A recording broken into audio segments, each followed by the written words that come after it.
This is a Sandy Boy Productions podcast.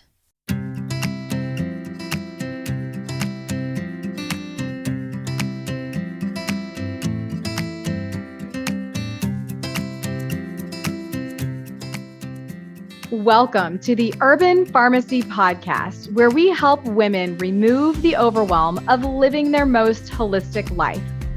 This is the place to find evidence-based nutrition tactics, healthy lifestyle and wellness tips, abundance mindset, and easily implementable low-tox living strategies so you can rise up to your full potential and protect your family's health. I'm your host, Stacey Heine, certified holistic nutritionist and better living advocate. Now, let's get empowered with some simple swaps that make a big impact for optimal wellness.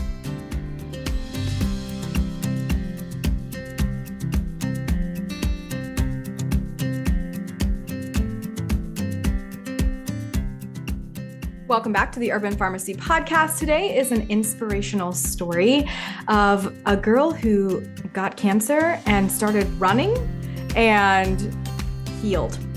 No, it's really not that simple. Really, Lindsay Hawker, who is a wife and mother of 2 young sons, was diagnosed with breast cancer at age 34. She underwent 15 months of chemotherapy, had a double mastectomy, and a total of 4 surgeries in all. And she began running just 6 weeks after her mastectomy and has gone on to run thousands of miles now, successfully going from major illness to major marathon. Lindsay is now certified in plant-based nutrition from Cornell and the Colin Campbell Center for Nutrition Studies, and RCA certified adult distance running coach. This really just shows the power of lifestyle as medicine. And as you will hear in this episode, you will understand why Lindsay started running in the first place in terms of her cancer prevention and relapse prevention, and you'll understand the power of that. And really, if you just want to hear a story that is powerful, it's inspiring, and makes you want to get up and do something good for yourself, you've got to listen to this one. Lindsay's story is incredible, and I'm so thankful that I got to meet her so that she can share her story here. I hope you enjoy. Welcome, Lindsay Hawker from Running Past Cancer to the Urban Pharmacy Podcast. Thanks for having me. Super excited to have you here today. We need to be inspired by something these days. This world is quite doom and gloom, at least sometimes when I pull up social media. But when you pop into my social media feed, it is amazing and bright and typically positivity.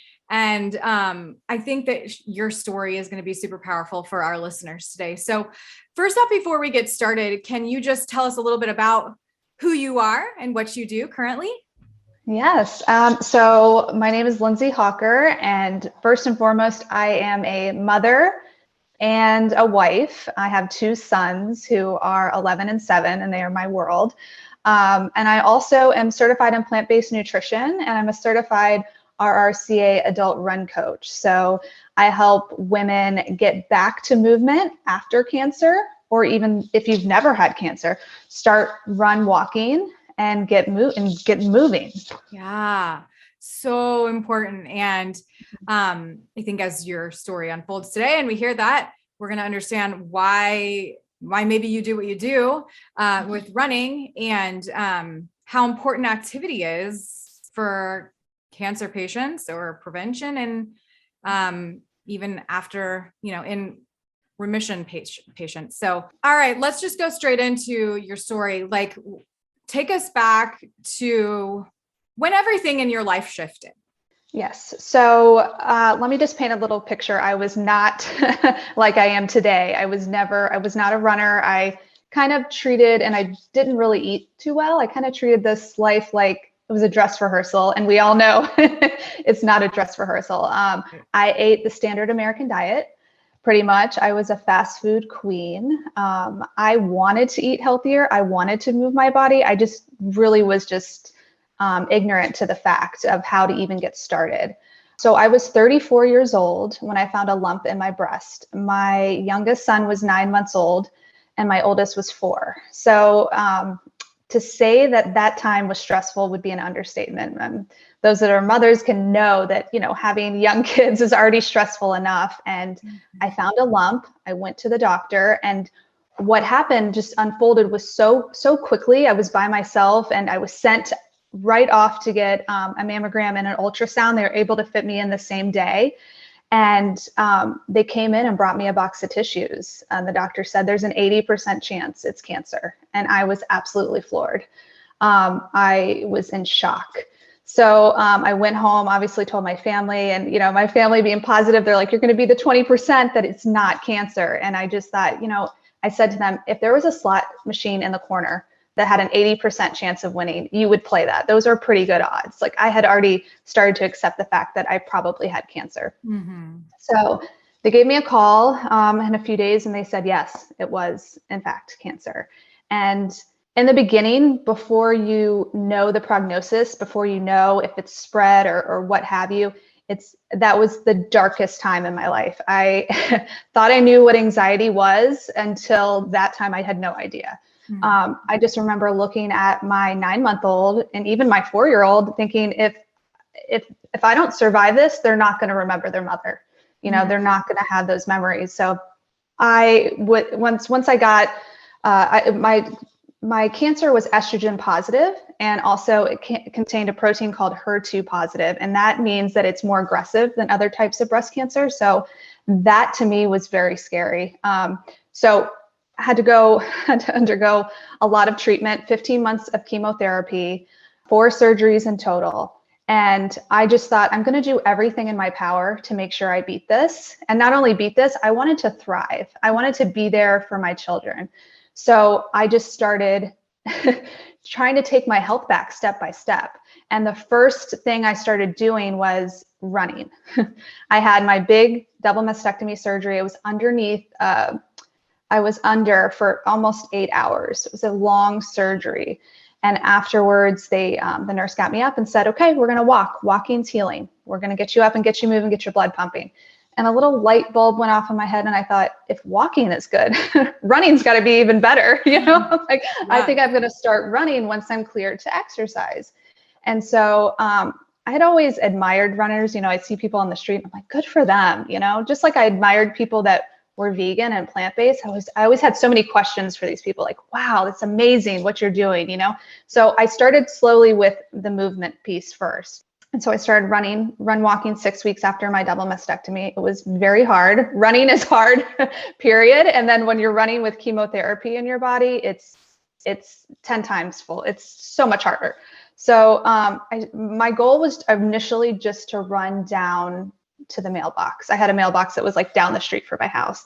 And at the time, that was a long ways for me because I was literally going from laying in the bed. I was so sick with chemotherapy. It was a sickness like I had never endured ever. Puts, pregnancy, fatigue, and sickness to shame. Wow. It's just horrible. So I just kept at it, and it made me feel alive at a time when I needed it most. It opened my eyes to how I could feel. I could feel so great. So I just kept at it, and I'd have to start over. A lot of times I was still getting procedures and chemotherapy and infusions, and I would have to keep starting over. And I didn't care this time because I was going to take my health back and I was going to get healthier. And so I just kept building and building. And 1 year after, actually it was 2 months after my double mastectomy, I ran my first 5K. And that was great. I mean, that was a long ways for me, 3.1 miles, from laying in the bed. And then a year after my last chemotherapy, I ran my first half marathon. And so I haven't stopped since. I mean, I've stopped for like I said, little areas here and there for procedures and whatnot, but I hope to be running for the rest of my life. Wow. Okay. Wow. So there's a lot to unpack here. Yeah. First off, let's just go back. How quickly did you say, after your diagnosis, that you went in for surgery and started treatments? Because I feel like with a lot of people, there's lag time. There's what am I going to do for my treatment? How did you process all of that? How did you decide Was it just like, or was the decision made for you? Like, this is what you need to do in order to, heal. How did that all unfold? Yes, that's a great question. So my first doctor, he was amazing. He didn't sugarcoat anything, which I like. I like someone to just kind of lay all the cards out on the table. And so when I was diagnosed, I was so upset. I was crying in his office and he's like, look, I get it. You're upset. You have every right to be, but you need to change every aspect of your life. Every aspect of your life you need to change. It's not working, whatever you're doing. And that really woke me up. And I'm like, you know what? He's right. He's right. I was upset. I was allowed to be upset. I was not going to unpack and live there. I was going to get to work and change everything. So since I was HER2 positive and it was more aggressive, it was suggested that I do chemotherapy first. Okay.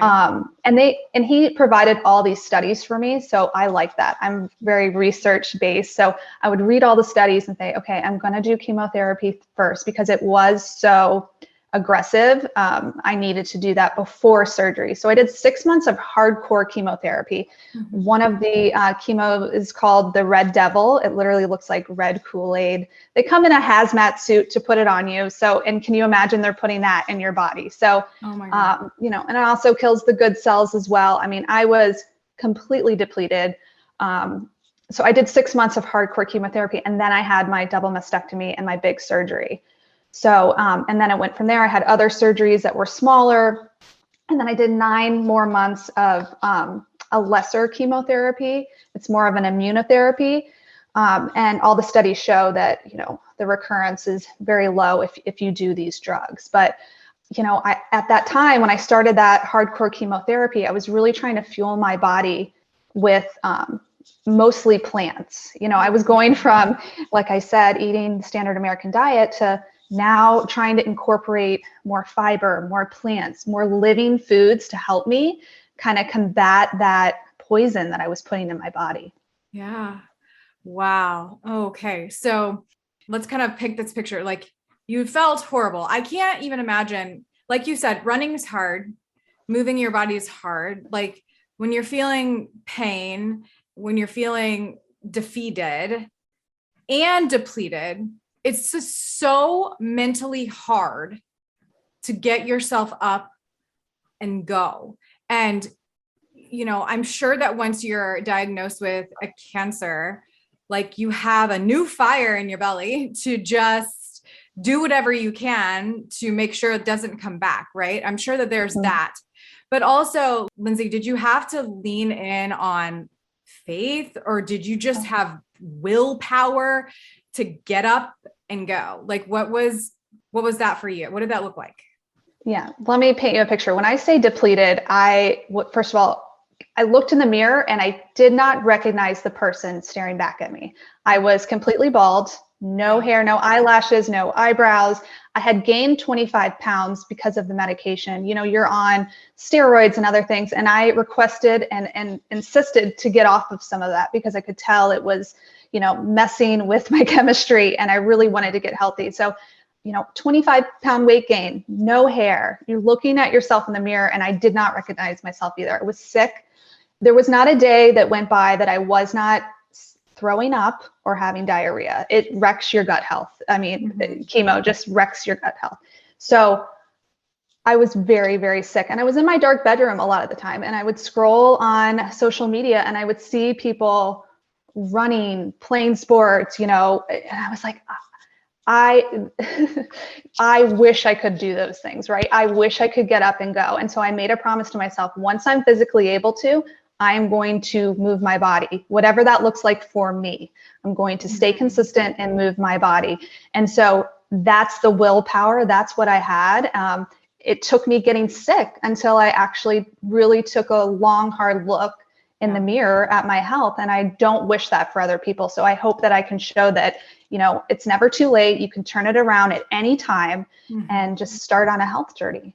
Yeah. Wow. That is usually you hear people saying like, well, I prayed or like something like, I don't know, outside of them, but you just said, look, like, this is it. And you made the decision to do it. And that kind of is like, that's how my story went too. Like, I was so sick and tired of feeling sick and tired and I was depressed. Like I was so tired of eating too much processed food and sitting on the couch every night and watching Jeopardy. Like I knew that there was so much more to my life or looking toward the weekends just so that I could drink copious amounts of alcohol and cook lots of chicken and lots of all the things that like really were making me feel horrible. And it was truly just that decision, you have to sometimes just hit that point that you decide, you make that decision. And it's just one step at a time, one day at a time after that your whole entire life can change. And I just love that you're just like, look, no, I saw these things. I was inspired. And I said, I am doing this. I'm taking control of my health. So inspiring. So how in the world did you go from feeling horrible to running? You said that you didn't run before. You became. No, I would try to run. I would go out, and I think I do what a lot of people do is just go out and run as fast and as far as you can. And I would be completely gassed and sore for the next week and think, oh, this is too hard. I can't do this. And I would give up. So I would try to do things. I would try to work out, but it never stuck. So, but this time I was like, I've read the studies. I know that movement is great for cancer, keeping cancer recurrence at bay. And even if you've never been diagnosed, it's great you have to move your body, right? Per week, so many minutes. So, I went out and I ran. It was so hard. That first 5K that I actually won an entry into a 5K that was outside of my neighborhood. I was too afraid to sign up. I'm like, I'm not a runner. I'm a cancer patient, right? I had a bald head and I won an entry in it. And I think it was fate because once I did that one race, I was like, I need more of this. The community, the sense of just, belonging and, acceptance. I loved that feeling and I wanted more of that. It was so hard. That first 5K, those 3.1 miles, it could have just been a marathon. That's how far it felt for me. It was so far, but I felt so accomplished and I knew I could do it. It was like another brick I was just building, and I was like, okay, I can do this. And I just kept at it. Wow. So good. Yeah. I don't think maybe I have run a 10K. That's as far as I've ever gone. And, I would be super happy if I could get back into like a 5K rhythm. That was like 10 years ago that I was doing 5Ks. I was studying exercise science. And you know what? I don't ever remember learning how important movement is like for cancer patients after they're in remission. So can you just explain that? I mean, you just touched a little bit on that. But for people who are listening, how important is this? After, and even just in the prevention, like why is movement so important? What does it do? Well, I mean, it gets your blood pumping, right? It gets, your lymphatic system moving. We all need that. You just need 5 days a week for 30 minutes. And I know that might sound very daunting to some people, but go out and power walk for 30 minutes. Walk, do what you can. Don't let what you can't do impact what you can do, right?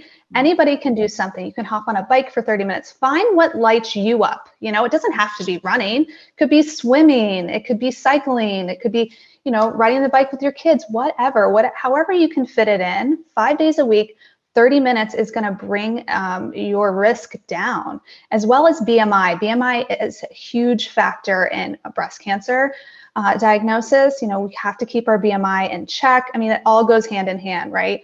With your hormones and everything, growth factor, your metabolic symptoms. Like you have to keep everything kind of in check. And once you get it, it's easy to keep it going once you're already there. It's hard to get it, but once you get it, you can keep it moving. So the hardest part is just starting. Hardest part is just beginning. Yeah. And then once you create a habit out of it, you're coasting, right? Before we get too far into this episode, I want to just remind you of the fact that on this podcast, you hear a lot about reducing our toxins in terms of our food and how to prevent cancer through nutrition and all of the things that really can lead to chronic illness. But what you might not be thinking a lot about is what you put on your skin on a daily basis. And that is why 7 years ago, I linked arms with a B corporation called Beauty Counter, which is the pioneer in clean beauty. And we not only create high-performing, significantly safer products, but also advocate on Capitol Hill, nationwide, and even in Parliament in Canada to help get more health protective laws passed so that one day all products on a shelf will be safe. And what you may not know is that it's been over 80 years since a federal law has been passed to protect consumers, both in America and in Canada. They have a lot higher standards in Canada, but it's been over 80 years in America since we have actually put really stringent health protective laws on our personal care products. That includes body products, that includes makeup, your hair stuff, all of the things that we're exposed to on a daily basis that we could easily swap out for safer.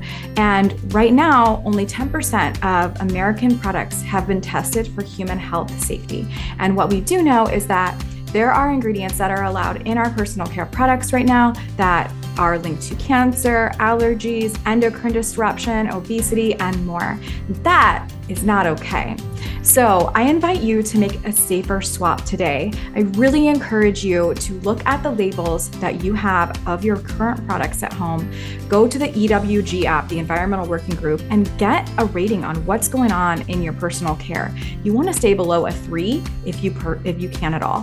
One of the biggest things that you can avoid is fragrance. That is a code word for over 3,500 chemicals that could be hiding in your personal care that are known to cause human health issues. So again, I invite you, make the switch. Go to mybetterbeauty.com and shop for your new lipstick. Shop for a clean foundation. Shop for a nice and high-performing body lotion that isn't going to cause you human health issues down the road.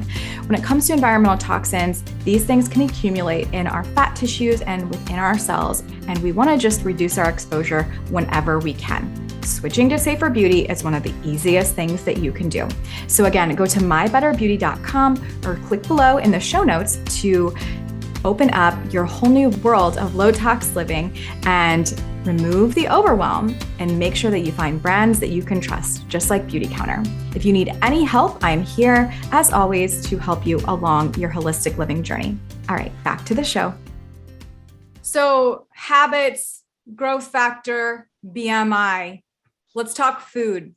You, again, were kind of put into this situation because of your situation. You changed your lifestyle because of your situation. Mm-hmm. But for so many people, even people that don't have cancer, why is reducing growth factor so important? We know BMI, which is your body mass index, which kind of is like your ratio to your height and your weight. Like if we have that down, that will reduce our risk of getting hormone-related cancers, prostate, breast. Mm-hmm. And then you're talking about, growth factor, BMI, and what was the other thing? I just lost my train of thought. Metabolic syndrome. You need, there's a whole hierarchy of habits. things. I was talking about habits. Yeah. And habits. And you change your food habits. Like, what did you read that showed you eating plants? Because also, guys, we're painting this picture. When we're talking about BMI, we know that people who eat predominantly plants or all plants have a lower body weight, right? So I'm sure you read all of like how this all connects. Like, where did you find these resources? Well, I love nutritionfacts.org. I think it's a great resource, right? If you have cancer, even if you don't no matter what you have going on, you can literally go and search the caption. He shows you non-biased studies, which I love, but it took me a long time to get to the diet. That was probably the last thing. I get it when people are like, it's hard. I get it. It's been ingrained in us that we need meat or protein, or, protein is from meat, and that's not true. It's been ingrained in us that we need to eat a certain way, and it's just not true. So I had tried everything, actually. I had tried keto, Whole30. I think I did like a Whole90, actually. I did like 90 days of I did everything. And this was after your cancer? This was after my cancer. So I was eating, I was eating a lot of plants, but I was still meat heavy. I did cut out dairy right away because all the studies show a direct correlation between dairy and breast cancer. I mean, like when people are like, what should I cut out first? Dairy is the number one thing you should cut out first. Yeah. Horrible. So I did cut out dairy, but then it took me a while to cut out the meat completely. And what happened was, it's funny because, well, not funny, it was actually really painful. I actually developed diverticulitis after my cancer diagnosis. And thank God my gastro was vegan. And I went and talked to her, and she was like, give it 30 days and just give it 30 days and let's see what happens. And I gave it 30 days and I was like, I feel amazing. I don't think people realize how good we can feel. Yeah. No. Right. How they don't realize it. And I was eating, I had cleaned up my diet some, but I was still eating a lot of meat, and it just felt so good to get rid of that. And I have not looked back since, and I'll be 3 years now with, being completely vegan, and I just feel amazing. I'll never go back. There's no reason to. And now you're helping to inspire people to eat this way as well. Yes. Tell us a little bit more about that. Yeah. So I've just shared, my complete journey on my Instagram page. And, once I got into the plant-based world, I love creating recipes, and I love creating, different things to share with people. I love having people over or family and serving them something, and at the end going, that was completely vegan and you enjoyed it. I think a lot of people have this preconceived notion that, eating that way, eating vegan or eating, whole food plant-based is boring or it lacks flavor. And that's just not true. So I just started organically sharing it. And then I decided to get certified through Cornell with their plant-based nutrition course. And I loved it. So I've just, shown people, and a lot of women that follow me are breast cancer survivors. And so, I've inspired them, hey, you make it look easy. You make this look like I can try this. I'm going to start doing that. And I do. And I help a few women too with e-coaching online. And it's just so fulfilling. And I never thought, to be honest, I would be here. I went from Chick-fil-A loving non-movement person to now to where I am. And I'm loving it and embracing it. Yeah. And so before you were diagnosed, did you have like a full-time job? What did your life look like then? Like, were you working? Yeah. Okay. Then you didn't go back. No, I'm still a little bit. So I was a corporate paralegal. And so I still am. And, but the goal is to completely get rid of that and replace it with my new, I love talking about entrepreneurship here on the Urban Pharmacy podcast, even though my brand is whole food, plant-based eating, more natural living, low tox. It's also being financially fit. Part of living a holistic life is finding flow of money in some way that you can, because, I think especially for women, like, I don't know, there's a stigma on making money, not for all, but for some. And, there's a lot of power in making money, regardless of if you need it to pay your bills, or if you want to go out and fund, a nonprofit, or if you want to, donate your money, like whatever it is, like there is power in money. There's power in money because you can go and support local farmers markets. There's power in money because you can go and buy the organic foods that you want to nourish your body with, right? Like there's power there. And entrepreneurship, I think, is very empowering. And I think it's it's an amazing, blessing now that you have been able to, out of this entire story, out of this, what people could call a catastrophic event in your life, now you're able to serve others and help them along their way, and also kind of fall into this place where you have hopefully more flexibility in your life and you feel more fulfilled. That's when we even look at studies, right, Linz? Like we see studies showing like people that have a purpose they live longer, they live a more happy life. And, not to say that like the job that you had before, I have no idea, like if you love it or what you currently do, but like when we can really drop into our purpose and find a financial flow through that, it's so incredible. Isn't it so amazing? No, I completely agree. I completely agree. What worked for me before cancer no longer worked for me after. You Mhm. know, it was kind of like I woke up to every aspect of my life, and I Yeah. completely agree with you. You know, it's all about paying it forward Yeah. and community too, like you're saying, longevity, community, having like you've built this great community with Mhm. your podcast and your, you know, your business, and that too is great for longevity. Studies show too, people need to feel a sense of community and belonging Yeah. and connection. And I think that that is just, it's awesome. And you have been able to pull in so many people through your social media. Like it's incredible. And just being so vulnerable and like transparent, I think is so key. And it's so inspiring to watch. Like now you're able to create these ebooks and to help people one-on-one.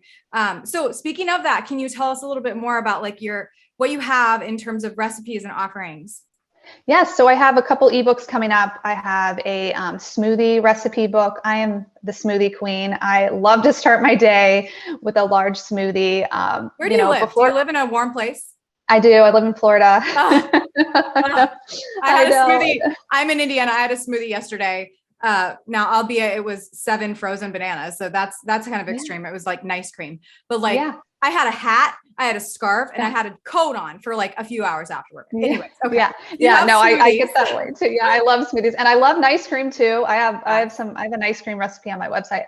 I love nice cream. I Yes. love smoothies. Yes. I think it's great too if you're transitioning because I can listen, my smoothies, they rival some milkshakes, right? And if you're Yes. transitioning and you want that, you know, creamy flavor, like you can get that from a smoothie. So I have a smoothie recipe pack and then I have some other just, you know, dinners, salad dressings, you know, most salad dressings, as you know, in the grocery store are just complete crap. Yeah. And I always make my own and I love, so I have that together. I love sharing that too. I share a lot of them on my stories and just a lot of recipes, a lot of transition recipes. So some will be people are just transitioning and they want that, you know, the fake meats or what have you. And then I have a lot of just whole food, plant-based recipes that would be great after you transition. I love that. Do you have any smoothie secrets? Like, are you using nut milks or oat milks, or are you just using water? Like, or do you like organic soy? Like, Yeah, what is your all favorite? of the above. All of the above. I like Yeah. to switch it up. You know, I like to Yeah. do different nut milks, you know, cleaner nut milks. There's some nut milks out there that are I just not know. great. You know, I like to do coconut water sometimes. You know, I do live in Florida and, you know, I run outside and I'm dehydrated. So it depends on where I'm at and what I'm doing and what I'm training for. But yeah, all of the above. I love organic soy. That's another great thing for cancer prevention and recurrence. A lot of people, I mean, I was told multiple times, avoid soy at all costs. Yep. And then once I, you know, went through my certification and even, you know, nutritionfacts.org shares a lot. No, 1 to 2 servings a day actually helps prevent breast cancer. So there's a lot of misinformation floating out there, as you know. Yeah. So Yeah. Soy is powerful. And, you know, like I don't know. I have thyroid issues. I don't know. I'm like back and forth with the soy. Like we have it in our house. We have organic soy milk. It's just water and soybeans. You got to be careful because, you know, if you try to like a soy product and you're like, I just didn't feel good after it. Well, if it was like a processed soy, you know, chicken tender, it probably isn't because of the soy. It's probably because of like exactly. the other gross things that are added in there. But, you know, for some people, it doesn't agree with their body, just like beans or grains or whatever. Like you have to listen to your body, of course, but soy can be incredibly powerful. So if you can get it into your diet, maybe through tofu or through soy milk, or maybe you really like the whole beans or tempeh, I would definitely suggest doing that because it's, you know, it's eaten by some of the longest living people on earth. Plus we found all these cancer preventative benefits. And for people who have had cancer, it can be cancer protective. So just so many good things. Okay. Linz, have you gone down the rabbit hole of other ways of your life? You're doing activity, you're doing diet. Have you started reducing toxins? Have you looked into that? I have. So that was another thing that, you know, I really tried to reduce. And I still, to be honest with you, I'm still kind of getting into it. So first, when I went vegan, there's layers to being vegan, Totally. there really is.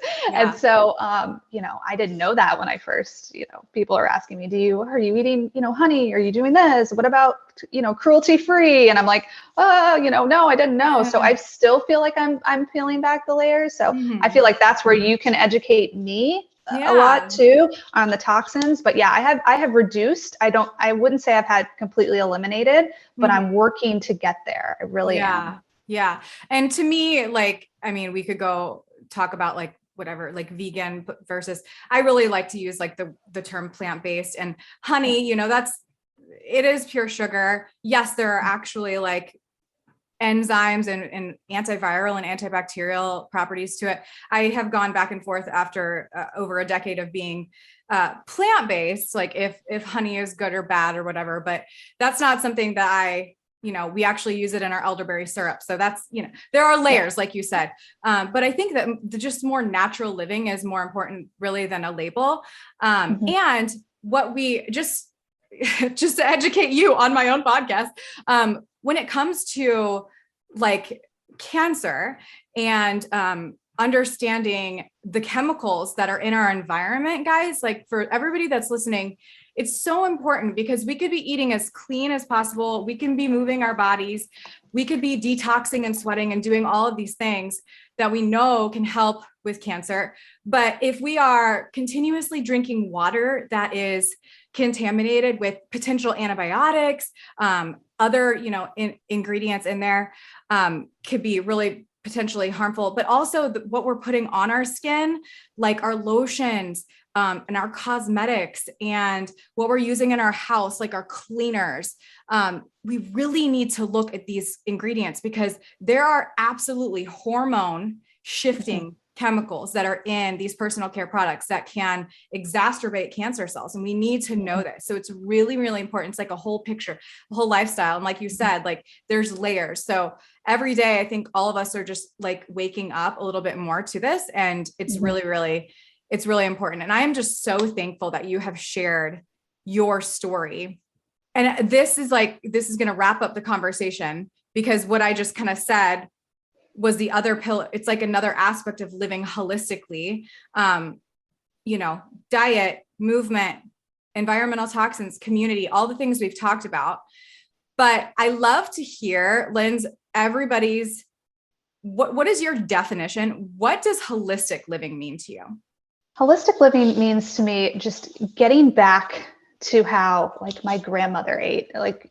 She was very clean and simple, keeping things simple, and just, it's not about perfection, really. It's about progress. If you're 80% there, I get messages all the time, 80% plant-based. I'm like, that's great. That is so good. That's great.